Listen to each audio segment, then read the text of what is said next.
Olá, eu sou Isabel, psicóloga do nosso canal Momento Psi, um canal que tem por objetivo levar informações até você de maneira simples, para que você possa repassar essas informações e aplicar na sua vida. E o nosso tema hoje é vícios. E o que eu quero iniciar falando para você é sobre o vício de ouvir barulhos. Aqui no nosso setting de gravação, nós estamos em plena avenida com vários ruídos e os nossos ouvidos já estão quase começando a ficar viciados que nós nem percebemos o barulho. Mas o barulho aqui é muito intenso, nós tentamos diminuir o máximo possível para que você não se incomode com o ruído que tem no fundo. Então vamos lá, vamos falar de vícios?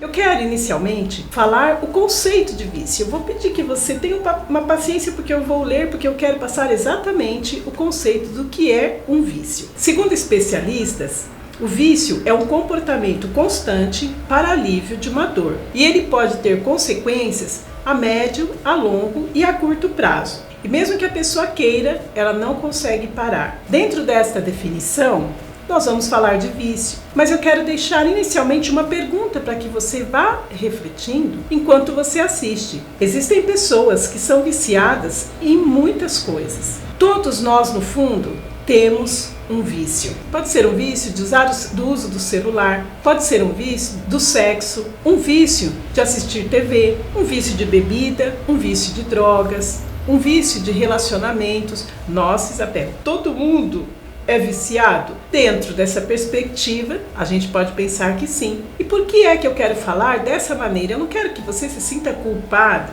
mas eu quero que nós, como seres humanos, possamos refletir para aprendermos a lidar com comportamentos que são de vícios. O primeiro caminho, eu quero identificar em mim quais são os meus vícios. Por que é que eu faço algo constantemente? Qual é a dor que eu quero aliviar com essas minhas atitudes? Eu consigo parar? Isso realmente me traz um alívio ou apenas me dá uma sensação de bem-estar momentâneo? Quando nós começamos a pensar nesse ângulo, nós começamos então a estender a nossa, vou chamar de compaixão, a nossa empatia pelo outro. Porque nós costumamos, principalmente nós brasileiros, existem países que já estão lidando com essa questão do vício de maneira diferente, de maneira mais assertiva. Mas nós temos o costume, vamos chamar assim, de nos colocarmos como superiores a quem tem um vício. E nós começamos a agir com um sistema de punição.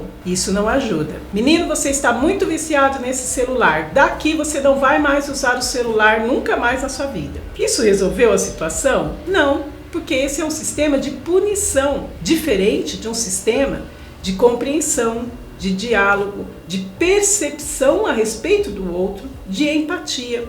Existem pessoas que estão viciadas no celular, sabe por quê? Porque ela não tem com quem dialogar. É uma família, já viu aquela cena? Cada um sentado num canto da casa e cada um com o seu celular. Mas por que esta família está assim? Será que é uma família de viciados em celulares? Ou será que é uma família que não tem uma comunicação assertiva, que não tem uma motivação para um diálogo, porque existe alguém que se sinta o dono da razão, ou porque existe alguém que não dê ouvidos à conversa? E nós estamos falando então de vícios de celulares. E fica a dica neste caso para você retomar um diálogo familiar. Se a tua família tem isso, Isabela, minha família tem isso, fica assim. Comece. Ah, mas eu já tentei, não dá. Persista, denuncie, fala, olha, eu preciso conversar. Vamos deixar o celular para conversar e não como uma forma de punição, nunca mais usar o celular. Existem pessoas que elas são viciadas em ter um corpo bonito e elas fazem tudo para ter um corpo bonito. Elas ignoram amizades, elas ignoram a alimentação, elas ignoram a saúde para ter um corpo sarado. Ah, não, Isabel, só até chegar no quilo que eu preciso, só até eu chegar na forma que eu preciso, mas não chega nunca. Vício. E por que será que essa pessoa é assim? Será que não é a autoestima dela que precisa ser trabalhada? Um caminho. Mas nós estamos acostumados a colocar culpa e punição. Ah, mas a pessoa é assim, né? Também escolheu ser assim. Fez escolha, não para de comer.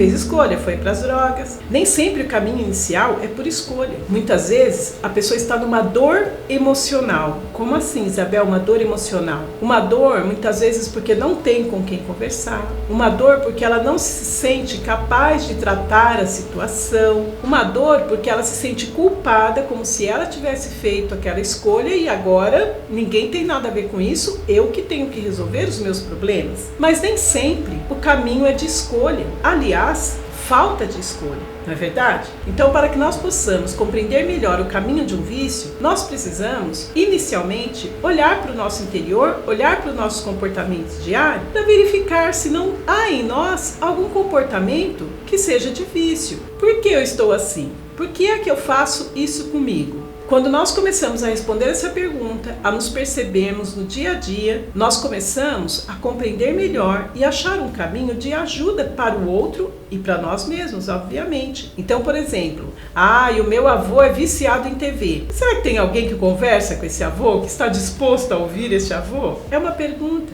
Mas olha, e o vício, Isabel, da pornografia? Então, existem alguns vícios que eles se tornam patológicos. A pessoa, ela começa, claro, por uma falta de limite, então faltou limite. Por uma falta, muitas vezes, daquilo que é a necessidade, uma dor traumática. Toda pessoa que tem um vício, todos nós, sempre achamos, não, quando eu quiser eu paro, quando chegar no meu limite eu dou um basta. Isso não é verdade. Por isso a palavra vício. Já no conceito que nós dissemos aqui, a pessoa, quando ela quiser parar, ela não consegue, porque muitas vezes o corpo ou a mente dela já está condicionado a receber aquilo que ela tem dado ao longo dos tempos, seja num prazo curto, seja num prazo mais longo, depende de qual é o objeto de vício, a pessoa não consegue. Então, Isabel, como que eu faço? Busque uma orientação com um profissional da área da saúde. Existem aí canais que são muito bons para falar a respeito de uma maneira séria, para falar a respeito de vícios. Existem estudiosos que vêm trazendo a trajetória de um vício.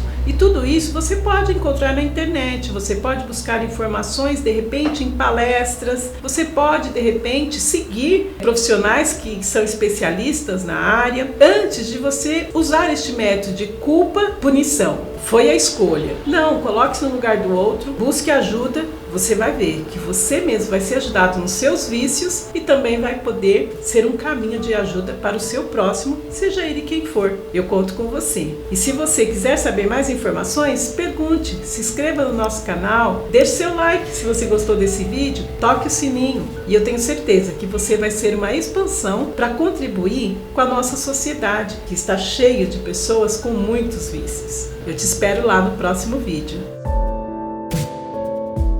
O meu filho é viciado em dependência química. Então, será que ele teve um porto seguro na casa dele? Será que ele teve um alívio do estresse dentro de casa? Ou ele realmente passeia num ambiente estressante?